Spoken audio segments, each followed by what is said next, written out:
ready.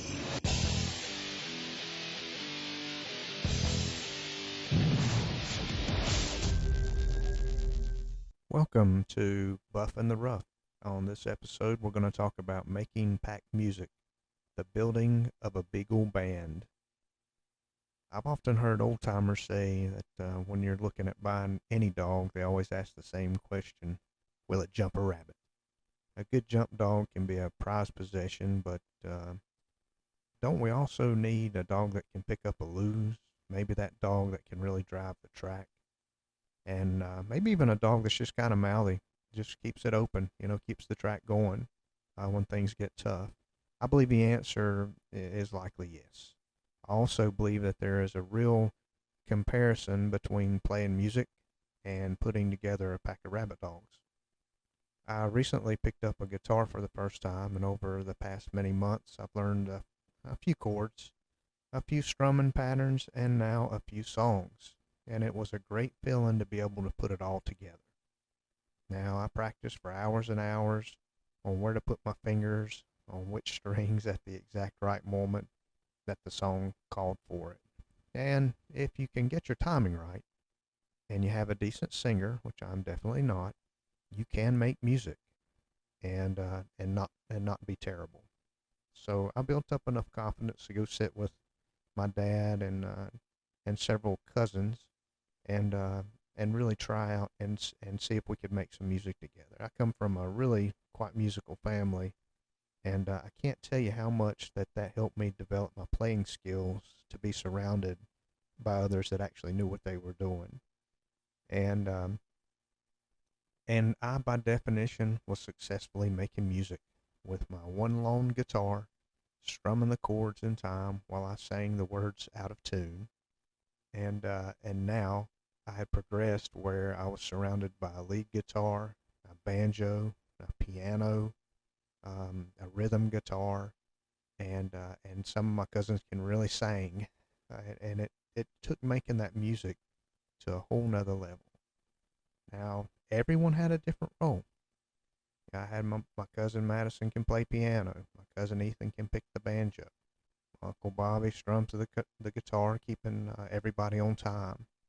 My dad finger picks on his guitar, and he puts in all those little fancy notes and just takes it in a little different direction from time to time. But most of them not only play, but they have great vocals. The more we played, the more my confidence grew and the better picker I became. So each band member had a role in laying out a song for folks to enjoy. And I cannot help but see the parallels of putting a band together to make music to putting a good pack of rabbit dogs together. That's exactly what we're going to talk about today with someone who has done it. Barry Taylor's a good friend of mine that I've hunted with for a number of years. We started out coon hunting together and quickly added deer hunting and rabbit hunting to the mix.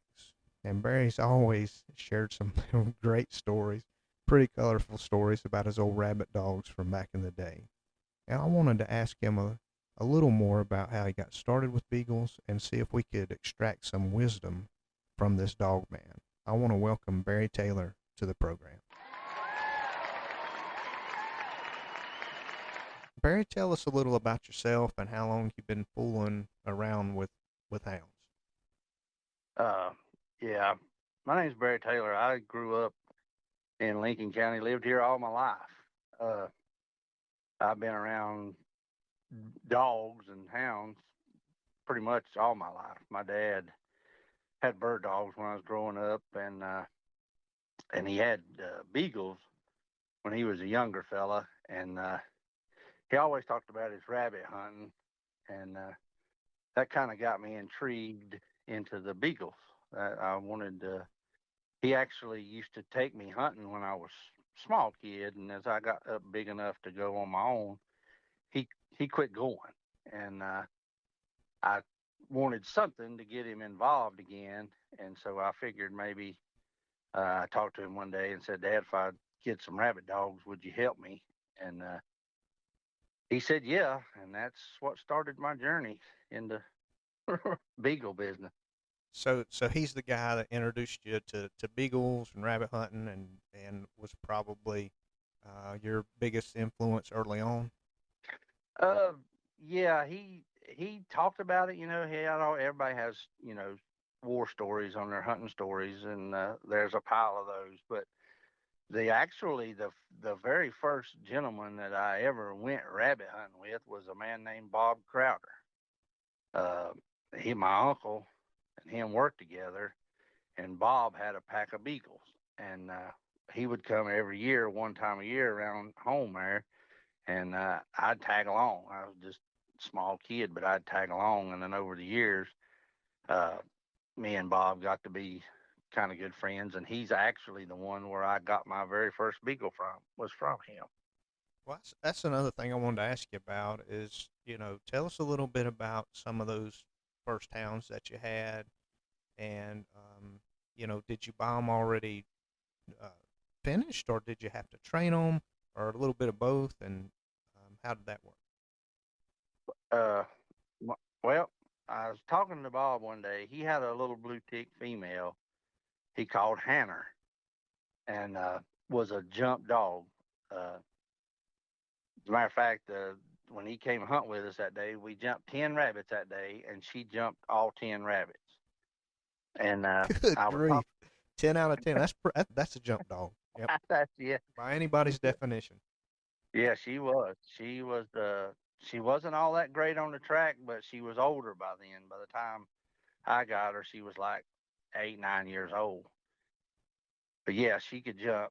And I was talking to him there when we loaded him up in the truck, and I told him I was thinking like I was wanting to get in the beagle business. My cousin, he'd got him a couple beagles, and his dad and my dad were the ones that I was telling you earlier about. They hunted together when they ran rabbit dogs. And he said, "Yeah." I said, "I'll sell you." He said, "If you want to buy old Hanner, I don't know where that name come from, but I think it was Hannah, but he just kind of had that old draw. All Southerners, they got a whole language of their own. Yeah. So he said, "I tell you what, I'll sell her, and you give me a puppy." And I said, "Okay." So I bought her, and along about this time, my cousin, he had two little females in a litter, and he had come across the male. He bought a male litter mate to him, and he called him Snuffy. And I said, "Hey, you care if I breed the old Snuffy?" And he's like, "No, it'll be fine." So I bred uh, Hanner to Snuffy, and they caught, and she had two puppies, Just and just two. she just had two puppies. And when I come home from work, one of them had died, and she couldn't produce enough milk. I guess she was just too old, and so we hand fed uh, the puppy 2 times a day, and then she'd feed him during the day, and that was my start of my beagle, my big pack. I had one old dog and a puppy, So and so just I'm just trying to visualize what these hounds look like. I know beagles come in different sizes and shapes and colors, but like what did Scruffy look like, and what did Hanner look like? uh, Hannah was, I guess she was around 13, 14 inches. She was pretty big. She was a blue tick, and old Snuffy was a ticked up thing. Uh, he was pretty big. He might have been 15 inches, 16 inches. He was pretty tall. He's a pretty big dog. Uh, had a lot of mouth, but he wasn't really worth nothing much other than that. But my cousin said he only got him just because his two dogs together just didn't make a lot of racket. So he just throwed old Snuffy in there. And he'd be in there, but he didn't do no work other than just run the track. When they lost it, he just stood around and waited for them to kick back in. Well, that sounds like the workplace. About every job I've ever had, there's usually somebody that doesn't do a lot of work, but they do a lot of talking. Yeah, they seem to stand. Yeah, they seem to stand out a lot. Yeah, yeah, that's true. So you had So you had this one puppy, and yeah, what did you name them? I named him Jr. I've got a real good friend that blue tick coonhounds, and he had a big male dog he called Jr. And I named my little blue tick Jr. after him. And so my dad said, he always talked about litter mates run better together. So that put me on a mission to find me some more beagles. One just wasn't going to get the job done because I Mm-hmm. knew old Hannah was getting old. So it started me on a run. Uh, I got a friend of mine named Jesse Leatherman, and he said, "I know some guys who got some beagles." And so we lit out. Now this is probably '89 or '90 when all this was going on, Mm-hmm. and so we went to a guy, and he had some. They was awful wormy looking things. Really, he said he wanted $50 a piece. Well, she back then that was a lot of money for a beagle puppy, not registered, not nothing. I said, "Well, I don't know if I can give that." So we left that, and Jesse said, "Well, I know another guy, a Yancey guy." Said he's always got beagles, so we went there, and this is where the adventure started for me. I We went there to his house, and his wife was there, and he went. He goes every year, or he did go out to South Dakota rabbit hunting, Mm-hmm. and that he was there.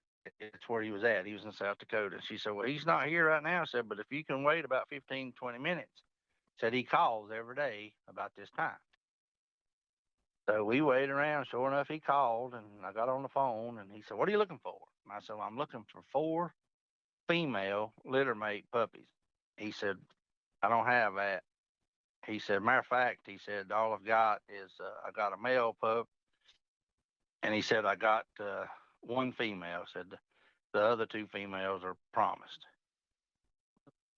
I said, "Okay." I said, "Well," I said, "I'm really looking for all female."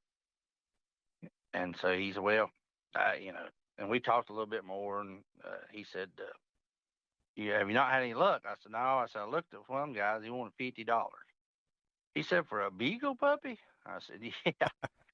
He said, "Oh my goodness, not registered?" I said, "No, it wasn't registered." He's like, "Oh no, no." He said, "That's ridiculous." He said, "I tell you what I'm gonna do." He said, "That guy is supposed to come get them dogs that stood me up before." He said, "If you want them puppies," he said, "you just go ahead and take them all." And I said, "Well, what do you want for them?" He said, "How's $25 sound?" I said, "Whew, $25 a piece?" He's like, "No, give me $25 for the 4 puppies, and you take them home." I was like, "Okay, yeah, I'll do that." So then the next problem was is I really wasn't ready to buy no dog. Didn't have no dog box or nothing. So we ended up putting them puppies in a potato box, taping the potato box, and I brought my beagle home in a potato box. I wish I had a picture of that. Oh man, it was something. So now I've got my dogs, right. So my Mm-hmm. dad says, he said, "Well, you need to get you a rabbit, and start handle them, walk them around, get them listening, come to you when you call them, such like that." And Jesse's dad had an old San Juan rabbit, and I gave him $5 for the rabbit, and took him home and took him out there in the field there in front of the house, and had all them puppies there, and I just dropped him in the middle of them puppies, and he made a circle, big loop around that field there, and they was just pouring it to him. And he made a circle and come back to me, and by the time he come to me, them little old beagles caught up with him, and they was just snoodling, and Mm-hmm. he just went to squilling. Mm-hmm. I reached down, picked him up, put him in his pen. The next day, we did that a couple of days. Well, that sucker figured it out that if he went to squilling, I'd save him. That's So, smart rabbit. so he'd make a circle, and the little old beagles would be way behind him, and he'd come over and lay down on the ground, go to squilling like them beagles was eating him alive, and I'd pick him up. And we did that for, I don't know, several weeks. And my dad said, "Boy, you better quit that." Said they're getting up big enough now; they'll kill that tame rabbit. He said, "You need to set you some boxes and catch you some wild rabbits, and then basically do the same thing, just turn them loose." Now, what And did you use for bait in a box? I used I had an old gentleman that worked with my dad. He was a rabbit catching sucker now. When nobody else catch a rabbit in a box, he'd catch a rabbit in a box. And he told me a little trick about taking you an apple and just rub the outside of the box with the apple and throw it in it. And and he showed me a little trick about where to set your boxes. And man, I went to catching rabbits Hmm. every day. It was just it was like clockwork. I'd have at least one or two rabbits in a box, I'm and I'd telling you, take them. old guys know a lot of stuff. Yeah, he this old guy, he knew his rabbit stuff. He showed me some tricks that I didn't know before. I always just set my boxes around the outside of the edge of a field or something. He told me no. He said you go look for little old rabbit paths that come out in them fields, and he said just stick that box back in that little old hole there. I said Hmm. you'll see them. And once he showed me what to look for, I started seeing them, and that's where I set my boxes. Catch my rabbit. Well, thanks for sharing that. I bet that'll be helpful to a lot of folks out there. So sorry to interrupt you. So you Well, started setting box traps and catching rabbits for these young pups. yeah, and so I would take them and set them out, to the edge of the get on the edge of the woods there and turn it loose, and they'd sight race it. And then when he'd get in the woods, they'd quit. And I told my dad, I was like, these dogs ain't worth nothing. He's like, just keep turning them loose.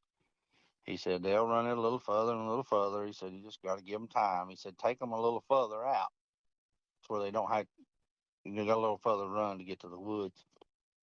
So I took them out in a big field there above the house. It's probably 30 acres in that thing, and went right to the middle. I thought, man, I'm really gonna get something here.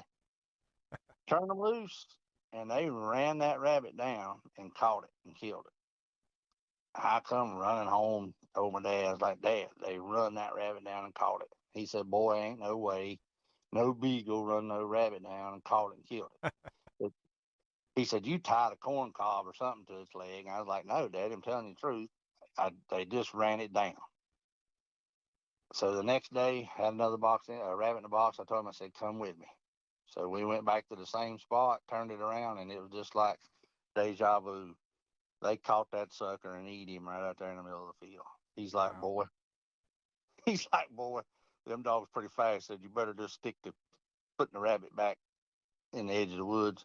They set in them boxes and they get cramped up, if they leave them in there all day, Hmm. most of the night, their little old muscles get cramped up. They can't run like they normally would. But so that's what I did. And then I had old Hannah, the jump dog, and they was just like that was their mama. And my dad always said, if you get litter mates and you hunt them with their mama, they'll do pretty good.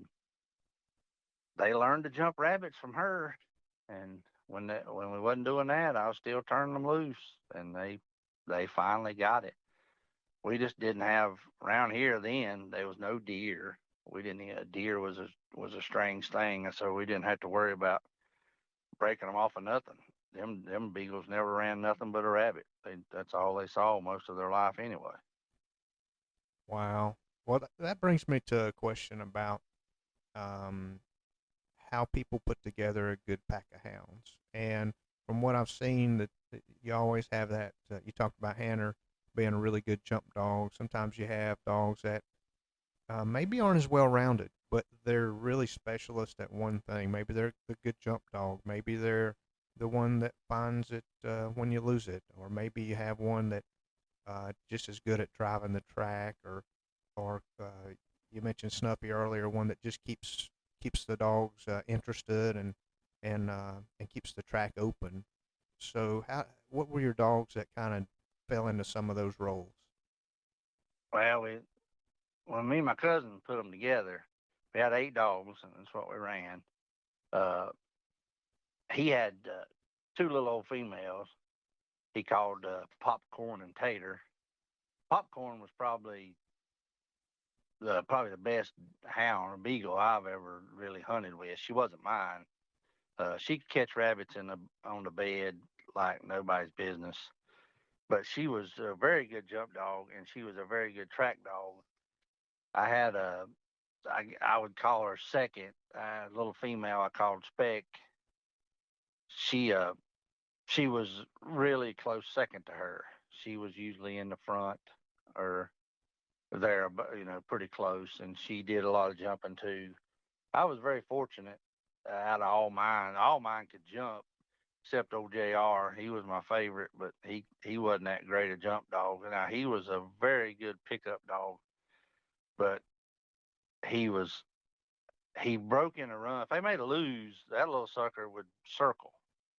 He would break in a run and be out. Sometimes he might be 50. Sometimes he might be 100 yards ahead of the other dogs. They trying to work it out, and he strikes it off. And then they have to play catch up to get to him. But on the same flip of the coin, sometimes he was on the wrong end of the deal, and he was 100 yards behind when they struck it off, and he had to do the catching up. But He sounds we, like he'd be a good competition dog. oh yeah, he was the old Jesse, my friend that went with me when I got him that day. He hated him. He said that meat hungry sucker. But I ain't never seen nothing like that. But he kept it going, and like I said, you put them all in there. It was a roar. Uh, I had you talked about some dogs that wasn't too good. I had a little dog called Gypsy. She could jump rabbits like nobody's business, but she'd get turned around. Couldn't figure out where it went. She'd just open where she jumped it, and it usually took the other dogs to come in there and push it out where they went. But So, yeah, so you started out and you mentioned, I think you said maybe eight hounds in the beginning. yeah, You were yeah. hunting together. If you had that one or two good beagles that could kind of do it all, like what's a good number for size of a pack? I mean, do you need two? Do you need four? Do you need 24? What I mean, what's a good size pack? Uh, 3 to 4 works pretty good. Two, you can run rabbits with one, but it's just it it's it. They need that roar to keep the rabbit moving. One Mm-hmm. dog running and they have to do all the work. And that's why my cousin, he got Snuffy. He had the two females. They ran, caught rabbits all the time, but it just wasn't when they put Snuffy in there. It changed the game. Mm-hmm. He it stirred them up. But most people I used to hunt about 4 or 5 beagles, in a pack, and it seemed to work pretty good. Well, I know that when I when I first switched over from coon hunting the majority of the time and started spending a little more time rabbit hunting, I kept seeing people talk about speed. They'd even put a number on it. Sometimes they would just describe it as a medium fast, something like that. Sometimes they'd put he's a 5 on speed. I had no idea, still really don't, about exactly what that looks like. But do you have an opinion on how fast a rabbit dog should be? I mean, is there such thing as being too fast or too slow?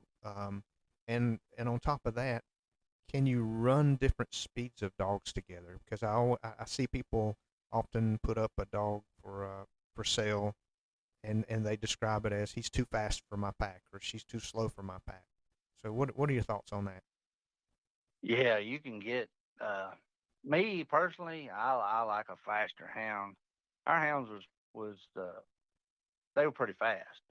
Uh, I'd say so if they were running rabbits down as pups. That's that's yeah, pretty fast.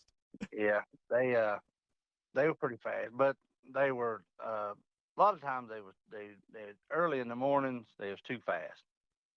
It took 2 or 3 rabbits to get them wore down enough to where they stayed together.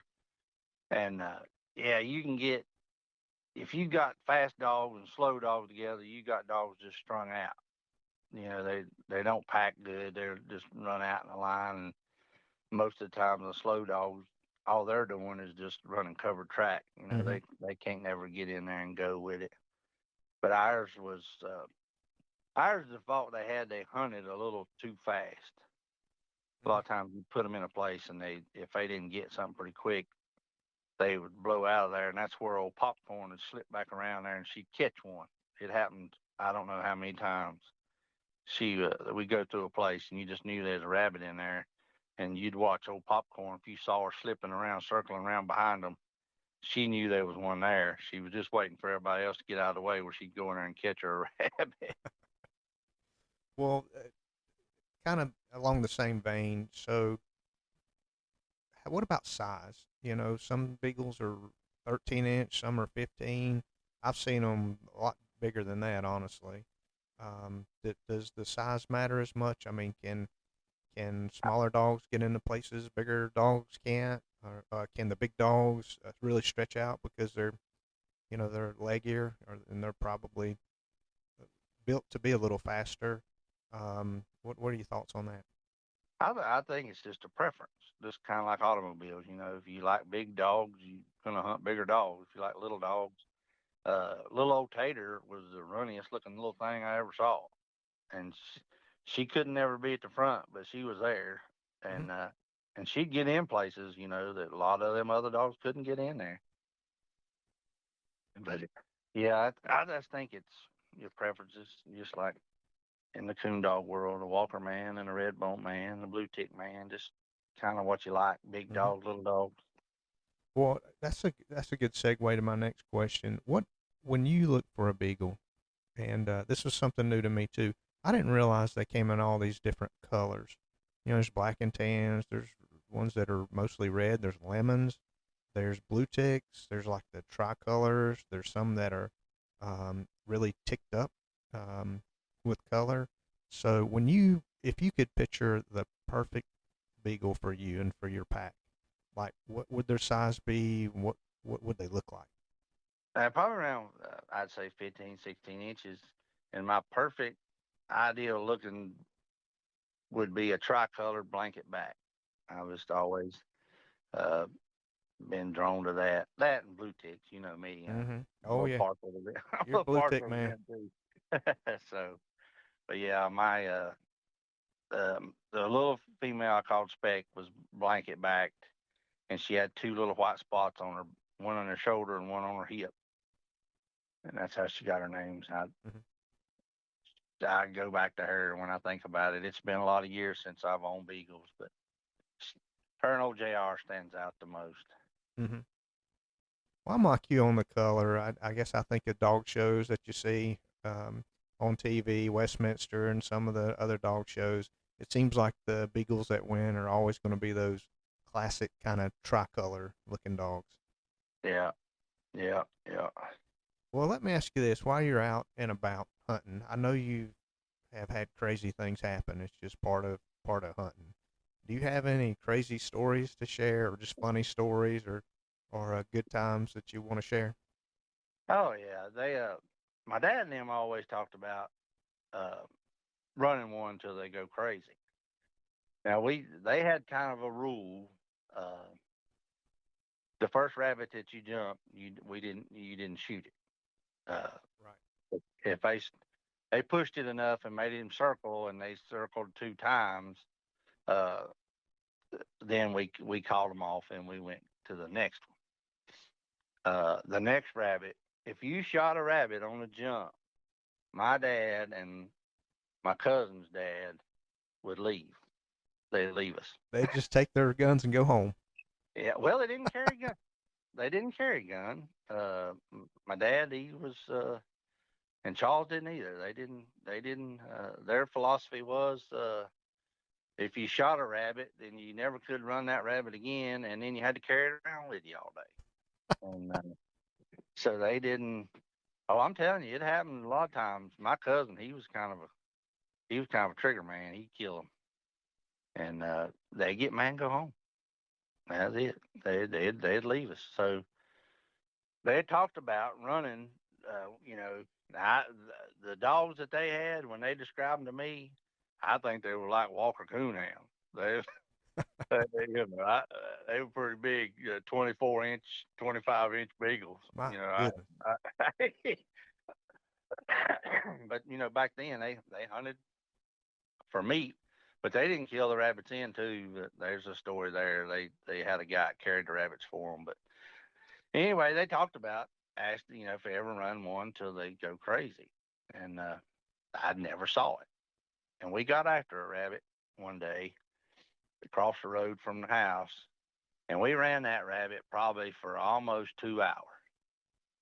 Uh, he made two big loops, and then he changed his direction and he went another circle, a totally opposite direction, and he did it 2 times, and then he headed towards the highway, and I just happened to be out at the road, and I saw him coming, and his little legs was like he was running 1,000 miles an hour, Hmm. but I could have walked up to him and picked him up. He wasn't going nowhere fast, but his little legs was just flying. And he went out down the road and jumped in my cousin's boxwoods, and the Beagles caught him in the front yard there and killed him in the boxwoods. Wow. But they'd always talked about it, because the dogs they had just, drove them. They just run the rabbits to death. Oh my God, they were 24-inch tall beagles. Yeah, yeah. But that was excuse me, that was yeah, there's all kind of crazy things, but that was the oddest thing that I had witnessed personally. I could have walked up and picked that rabbit up. He wasn't going nowhere. He was just, but his little legs was. I guess they go into shock when they Mhm. can't, they run so much, their little old bodies go into shock or something. I don't. Well, what? Because it sounds like you never did competition hunting. You're strictly gun dogging, trying to get some rabbits for the frying pan. Is what it sounds like. So, what what's your preference on guns? What'd you use? What kind of ammo did you use? We had I had a little old 20 gauge double barrel. What I carried all the time I hunted. I'd had that gun most of my life. Matter of fact, my dad bought me that gun when I was like 12 years old. Yeah, those are our family heirlooms. They just get passed down from generation to generation. Yeah, Um, matter of fact, I still have it. I don't use it anymore, but I still got it. well, what was the story? I think I remember you telling one time about your dad peppering a deer. Yeah, he wouldn't carry a gun when we hunted around the house, but if we went off, somewhere, he would carry a little old 410 single shot, and we were running a rabbit over there, and the rabbit come by me, but it was on the first circle, so you don't shoot the rabbit on the Mhm. first circle, and it come up by me, and I knew he followed the dogs. Either him or Charles followed the dogs uh, all the time. And then they make a lose, he'd just stand there. They'd just stand there where they made the lose till they picked it up. So I knew that he was with them. I knew my dad. He was there out there with the dogs. I heard them running, and then they quit running, and then I heard him shoot, and I thought, well, that's odd. Mhm. That ain't right. So I took off and went up there, and about the time I got about halfway there, the dog struck off and went on. And I walked up there and I said, Did you miss a rabbit, Daddy?" He said, "Ah, boy, I ain't shooting no rabbit." He said, that rabbit running that big old brush pile there. And he said, when the dogs come into that brush pile, said two old big deer come out. And said, the dogs come out. And he said, they looked at the deer and the deer looked at the dog. And he said, I thought, well, them deer ain't going to go nowhere. He said, so I just shot that biggest one in the hind end. And he said, then they got the rabbit up and they went on the other way. So that was his only time in my life I ever heard him shoot at a rabbit hunt, and he shot an old big doe in the hind end, peppered her with some 410 to get her moving on where she'd get out of the way where the dogs could run the rabbit. Oh my goodness. Good Yeah. stories. Good stories. Well, we're getting ready to wrap it up, and I just wanted to ask you, for newcomers to the sport, for folks that are just starting out, and these could be kids, but they could also be grown adults that are coming in from other sports too. Do you have any words of wisdom for them on how to put together a good pack? Like, what would you advise them to do? Uh, if like I said, if you can get litter mates, they seem like they work a lot better together. I know a lot of times you can't. Uh, being around you and this competition world, I've seen, get a dog here, get a dog there, get a dog there, there. Um, you got to put time in it. That's the thing. You got to be willing to put some time in them. Uh, Once a dog learns another dog, and I know we're talking about apples and oranges here. Competition dog, you'd rather him be by himself, but a pleasure hunting guy, like our dogs, they knew each other. If one of our dogs opened, they had been hunted together so much they knew the dog. Mm-hmm. Mm-hmm. Uh, what I've seen, a little bit I've been around you guys, uh, they don't know each other. So when one dog, opens, they don't know it, so they don't go to it. Mm-hmm. So, so you just have to work, but you just got to put some time in them, and get them where you can handle them, and just put them out there. That's the thing. The Well, more time you put them out there, the better off they'll be. that sounds like good, solid advice for anybody starting out. I don't know that anybody is going to find a whole sack full of puppies that they can put in a what'd you call it, a box, some kind of Potato box, potato yeah, box, $25 yeah. worth to get you started in this sport. Probably can't do that nowadays, but who knows? But Barry, I really appreciate it. You've shared a lot of your wisdom today, and I know this is going to be useful and enjoyable for a lot of folks out there. So thanks again for taking the time to spend with us this morning, and we'll have you back again to talk about something else in the future. Thank you. I, I appreciate it, and you have a wonderful day. Thanks. Remember to like us and subscribe if you want to be notified when new episodes are released. Also, you can email your comments and or suggestions for future content to buffintherough@gmail.com. Thanks again for listening. I hope you join us next time to answer the question, can you trust a preacher when making a deal on dogs?